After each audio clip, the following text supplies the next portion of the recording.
Hi, I want to welcome international best-selling author MJ Rose to our BookTrib audience. MJ is a very popular and respected writer and is this year co-president of International Thriller Writers. She's a founding member of that organization, which puts on a huge week-long festival each year called Thriller Fest at the Grand Hyatt in New York City. Her new novel, The Collector of Dying Breaths, has garnered widespread critical acclaim. It's been called a gripping, suspenseful, and enigmatic story by Kirkus, a page-turning, alluring concoction of fiction infused with fantastical yet actual history by Library Journal, and an original reading experience by Associated Press. It's also been called an elegantly written tale by the Providence Journal, and the book was selected by indie booksellers for the Indie Next list as well. MJ also founded the first marketing company for authors called Author Buzz, and her novel Lip Service was the first ebook and first self-published novel chosen by the Literary Guild Doubleday Book Club, as well as the first ebook to be published by a mainstream New York publishing house. So we can safely say that MJ is a pioneer and innovator in the publishing world. She's been profiled by Time, Newsweek, Forbes, New York Times, New York Magazine, and many others, and has appeared on national television and radio shows. And before I start, I wanted to tell everyone to head to BookTrib after this chat to enter to win a bottle of perfume called Scent of Soulmates, which is right behind me, created through a collaboration of MJ Rose and master perfumer Frederic Bouchardy. Now, MJ, my first question to you is, what attracted you first to France and to researching the world and history of French perfumes, which are the focus of this new book, The Collector of Dying Breaths, and also in a few of your past novels?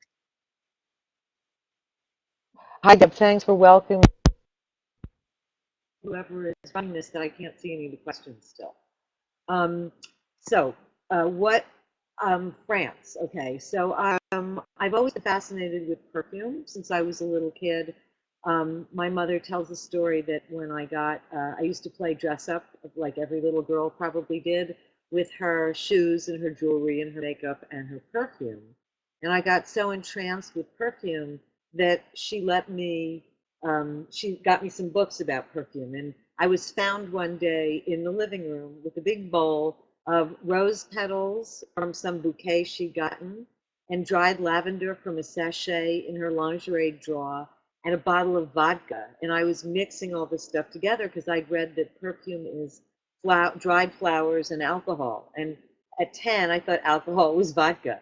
So she discovered me making this awful smelling perfume, as it turned out. And then not long after that, my grandmother brought me back my first grown up bottle of perfume from France. And it was called Shocking by. If you find it online, look at a bottle of it, you'll be shocked that my grandmother would give me that when I was 10 because it's quite seductive and shocking pink, and it's a torso of a woman made out of glass. And as soon as first went to France with my mom and my father when I was 14, um, we went to perfume stores because my mother had to have perfume that was only made in France because a lot of people believe that the perfume that's actually bottled in France smells different than the same perfume if it's bottled in America because the water smells different, which was always fascinating to me. So I became fascinated with France. Also, my great grandmother was French, and she worked in perfume fields when she was a young girl before they left for America. She worked in Grasse, pink flowers, which is really amazing. And my last name is Rose. That's our real family name. It's a flower. So I think I was kind of destined to write about France and flowers. I guess the next question is the one that I'm seeing above.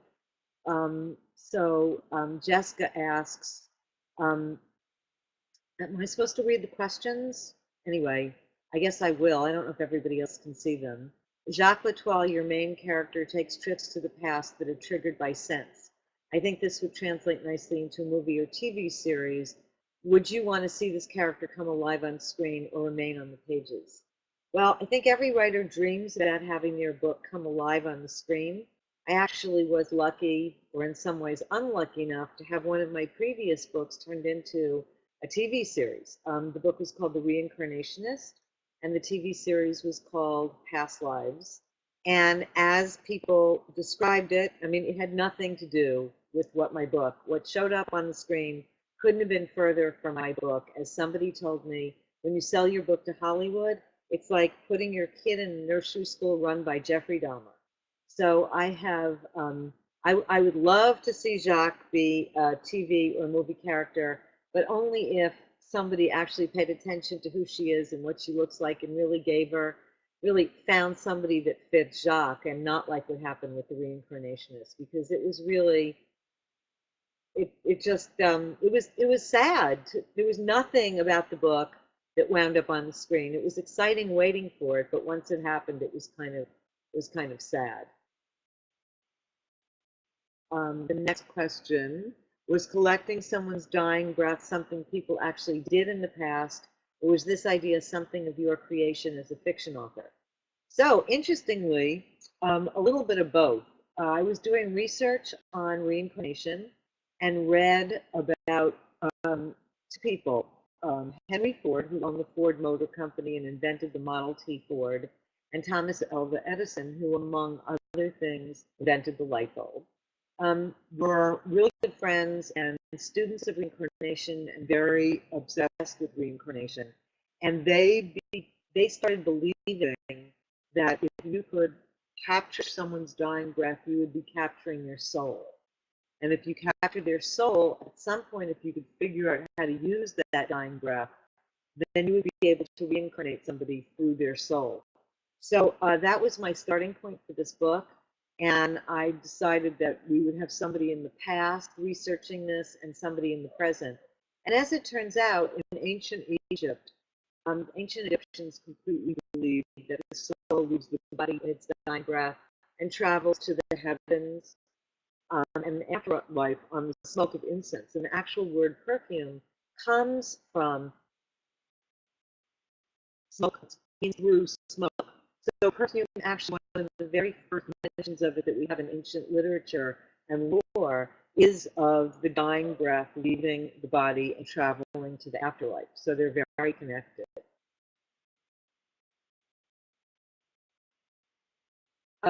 Jen asks if I have specific scents that trigger memories for me. I do. The scent of Shalimar makes me remember my mom. She used to wear it all the time. And I used to wear it too, but after she died, I could never wear it again. And the scent of coffee makes me think of New York City. And there's a certain smell of burnt vanilla that makes me think of Paris.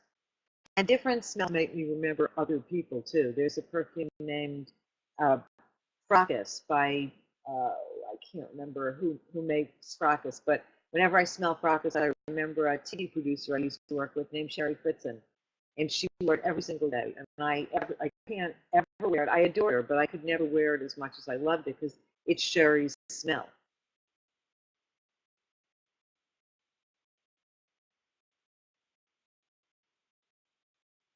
Oh, let's see. If I could be sent to a different time or era, when would it be, and what would you be most excited to do? Oh, I think I would go to Belle Epoque, Paris, and I think that I would be one of the female painters studying with Matisse and Renoir and that whole group of impressionists. I'd have to have some talent, though. I wouldn't want to be stuck among them if I didn't have a lot of talent. So that's when Paris, 1893, studying with Matisse and Moreau and Renoir and Monet.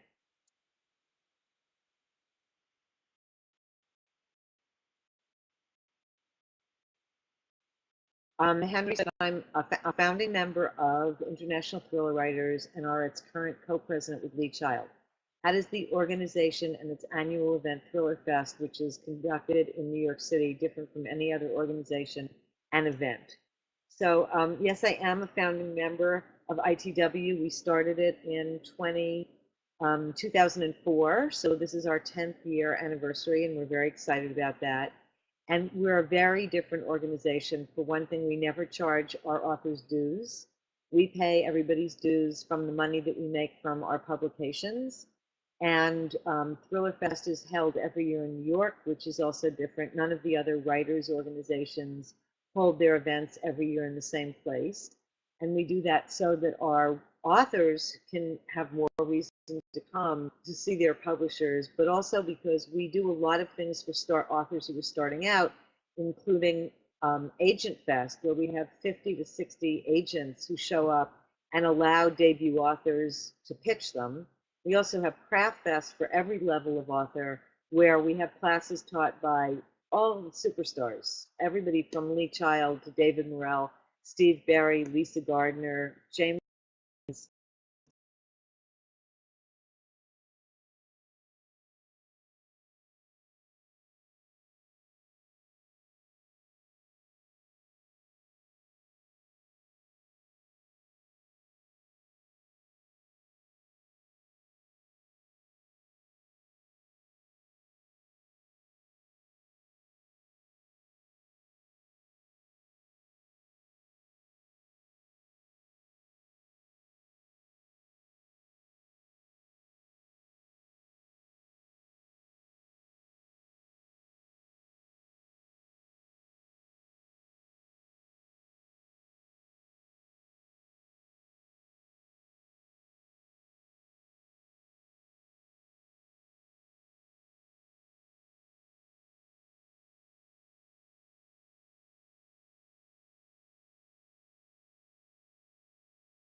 Sorry about that. I didn't touch anything. Okay. The next question is Jen asks, is Catherine de Medici's use of poison to rid herself of enemies based on historical fact? Yes, as a matter of fact, pretty much everything about Catherine de Medici in this book is based on historical fact. Catherine de Medici was not the only woman in France or in other countries that used poison as her method of choice of offing people. Poison is a very feminine method of killing people compared to other ones. There's no bloodshed, there's no mess. You're not there when it happens, you don't have to see it. You just drip a little poison in glass, or in this case, Catherine de Medici worked with her perfumer, René le Florentin, who is a main character in the book, to create poisons that were very well disguised. For instance, he made clothes that were impregnated with perfume poison so that somebody would be given a shirt, a man would be given a shirt and wear the shirt for 3 days and would die of the poison that was in the shirt. Interestingly enough, people didn't bathe a lot back then. They took generally 2 baths or 3 baths in their life, the average person, once when they were born, once when they died. And if they had a little bit of money when they got married, the wealthy tried to bathe a little more often, and maybe some of them bathed every couple of months.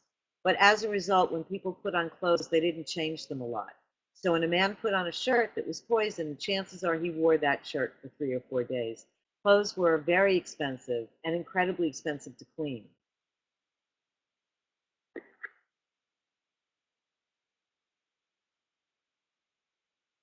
Uh, I have another event coming up on the Better Show on May 1st, and I'm going to be speaking tomorrow night, Tuesday, 22nd, at um, the Mysterious Bookshop in New York City on Warren Street at 6:30.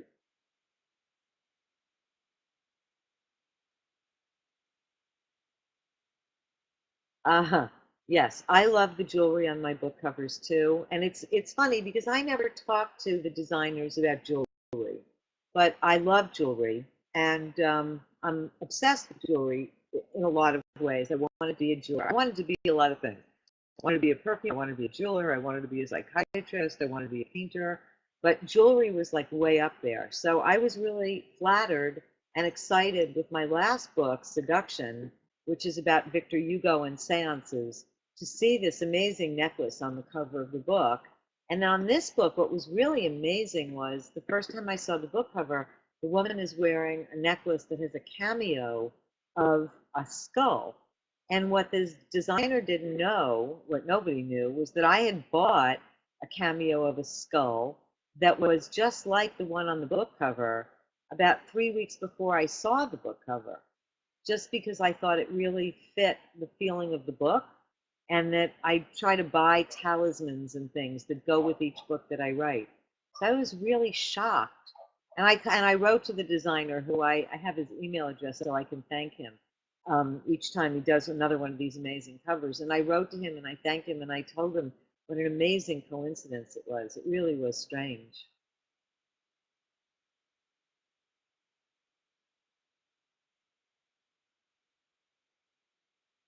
Um, I think I talked in the beginning a little bit about what attracted me to France and French perfumes. So maybe we can move on to the next question. Huh. If I could unpublish the collector Dying Breaths and change one thing about its main character, what would it be? Nothing. I get a chance to rework this book so many times with my editor, and my agent reads it, and I have some beta readers that by the time the book is published, it's pretty much what I think I want it to be. I'm sure if I went back and reread it 3 years from now, I'd find something that I wanted to change, but I haven't read it since it's been published, so I don't have something else about it that I'm unhappy with yet.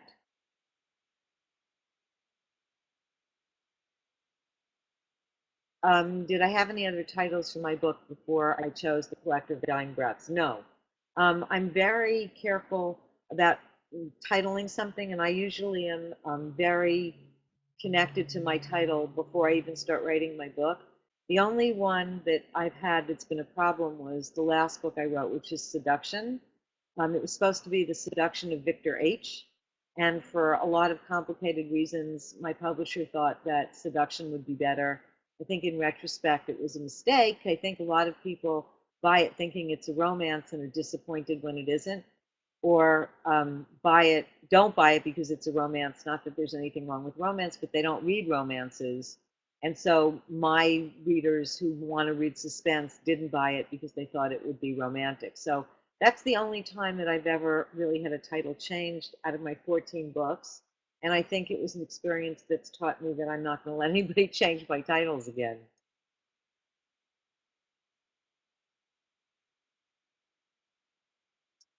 Oh, thank you. I don't know who this is, but it says that you're a wonderful writer. I was just writing a review about this book when it popped on my computer.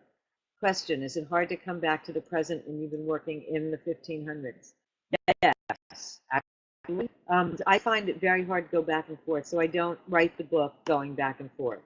I write the book, I write the whole back past story at once. I write by hand too in a journal. Um, and so I wrote the whole backstory of Renee and Catherine in one time period. And then when I finished that, I wrote the whole present day story. And then I took both of them and I interwove them on the computer.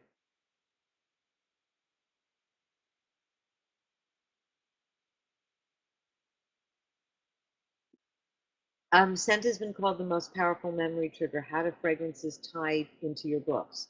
Well, in several ways. One is that my main character for the last three books, Jac L'Etoile, comes from a family of French perfumers that go back to pre-revolutionary France. And so that's her heritage, and she's very involved with perfume. Even though she's a mythologist, her family has always been involved in perfume. She loves perfume. Her brother is a perfumer, and he and she are very close to each other. Also, as perfume is the most connected to past life memories. Everybody from ancient Egyptians to Tibetan monks to mystics of all kinds use some kind of incense or fragrant trigger to put them into deep meditative states that allow them to access their past lives. So when I started reading about this trigger for people to go back into past lives was fragrance and different elements that are used in perfumes. It was a natural connection. For instance, in ancient Egypt, they used lotus, which is still a flower. Lotus was used as a hallucinogen. And it's still true that if you use lotus in a certain way, you can begin to hallucinate by smelling it. So it's all very connected.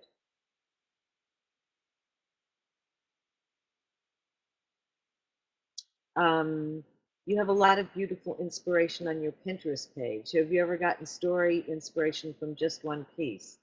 Oh, thank you. Yeah, you can find me at Pinterest at MJ Rose. I'm a little bit of a Pinterest freak. I started it before everybody else was doing it.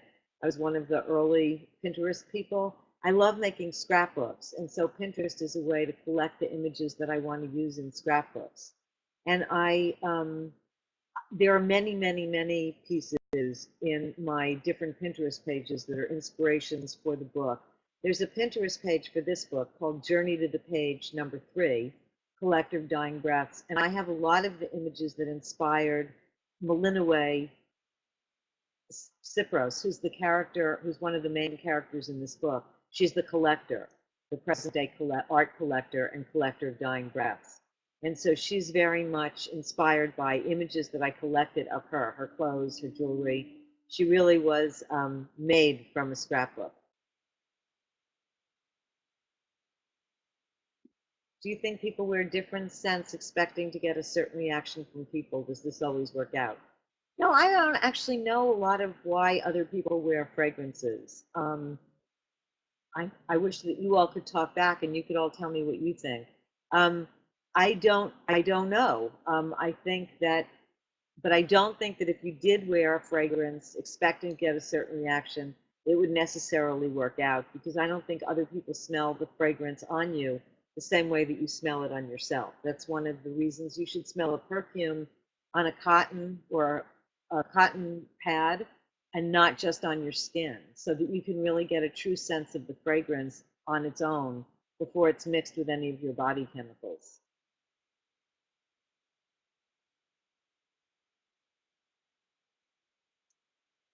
Um, Jessica asks, what next? Do I have another book in the works? And will this one also revolve around scent? I do have another book in the works. It will not revolve around scent. I need to refresh and do something a little different. So it takes place in Paris in 1894. And that's about all that I can say about it now, because I don't like to talk about them when I'm right in the midst of doing them. No, Becky asks if you have to be a believer in reincarnation to enjoy my books. Totally no, adamantly no, because I don't believe in reincarnation. I don't not believe in it, but I don't believe in it either. I've never had a past life experience, and I don't actually know anybody personally that's had one other than people I've done research with. I use reincarnation as really a metaphor. I'm a psychology student, and I've always been fascinated with the idea that who we are as adults is directly correlated to who we were in our past. And the first 6 books I wrote, or the first 8 books I wrote, all really played with that theme in present day novels that were written in the present day, modern day novels. And then I had this idea that reincarnation would be a really interesting way to explore the same concept, but allow me to write historical fiction, which I really wanted to write. I really was getting tired of writing about the present day because electronics make drama very hard. I mean, how many times can your cell phone run out of battery, or you can go down so far deep in the earth that you can't access somebody with your cell phone, or you never miss a train because you can text somebody, you never miss a plane. There are just so many things that create human drama. Think about Dr. Zhivago, the movie, and how the entire movie wouldn't exist if it was written and took place now because she would just text him and tell him where she was. So my goal was to write historical fiction, and then the reincarnation was a method for me to get there.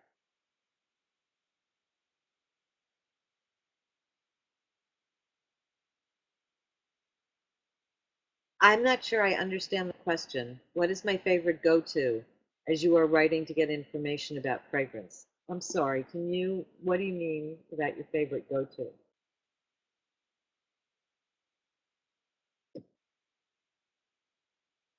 I live in Greenwich, Connecticut. I do. And do you have any favorite bookstores or places you like to go to read and relax? I have favorite bookstores, absolutely. I love Diane's Books in Greenwich, and I love Elm Street Bookstore in New Canaan. And those are my favorite bookstores in the vicinity. If I can get to Ridgefield, I love the bookstore in Ridgefield also. And wherever I go, I always go to the local independent bookstore. Ever since I was a little girl, once a month at least on Friday nights, my mom and my sister and I would walk down Fifth Avenue. I'm from New York, and go to the Doubleday Bookstore on 57th and 5th. And we were allowed to buy as many books as we want. It's the only kind of store where that was allowed. Too bad it didn't happen in a jewelry store also, but at least it happened in the bookstore. So from the time I was little, bookstores and museums are my two favorite places in the world.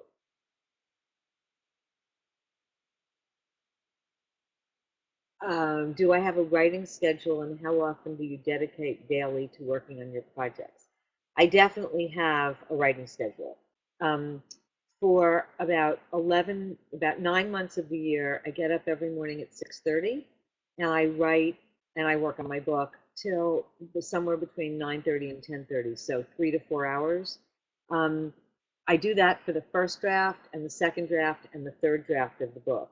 And then I have about 3 months where I don't do that anymore. I just read the book and make changes and edit the book over and over and over again, as many hours a day as I can. I was doing this last week, and some days I was spending 7 hours at it. So when I'm writing the book up until the fourth draft, it's 3 to 4 hours. But then after the very last draft of the book, it's much longer.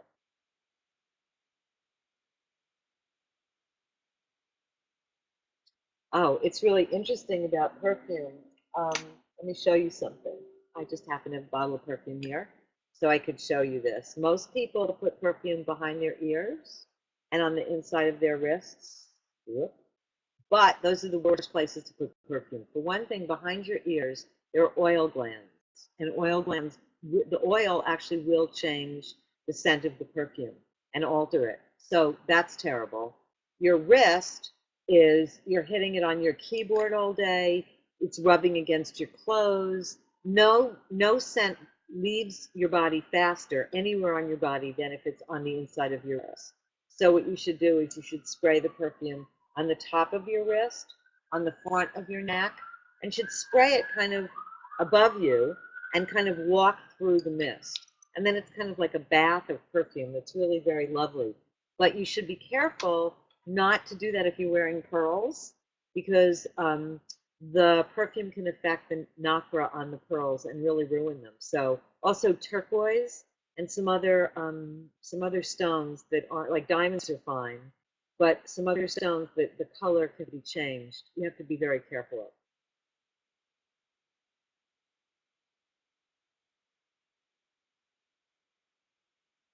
of. I guess, what is your favorite go-to place, I guess, for information about fragrances such as books, old books, magazines, current day media? There's no one place that I can rely on. I buy a lot of old books. I buy a lot of out-of-print books. I hire people to do research. When I was doing Collector of Dying Breaths, I hired a perfumer who's an expert in ancient perfumes, and she helped me find out about ingredients that were used in the Middle Ages that are no longer used and no longer available, because it was critical to the book that we have some materials that were used by René le Florentin in the 1500s that were now no longer possible for anybody to find. So it's really, I don't have one go-to place. It's really just pretty much everywhere.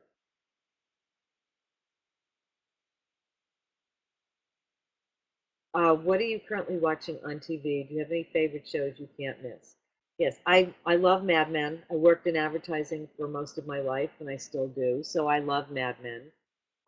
I loved The Paradise, which I don't know if it actually ran here, but I've been watching it on Amazon Prime. and Mr. Selfridge's. I love that show. They also fit my time period. I love The Sopranos. That's not current. Currently, so currently, Mr. Selfridge's, Mad Men. My favorite shows aren't on anymore. I was a West Wing lunatic, and I'm kind of looking for that again. I love Veep because I like humor a lot, and I think that Julia Dreyfus is hysterically funny. So I do like that show. I watch Bill Maher and Jon Stewart and Stephen Colbert.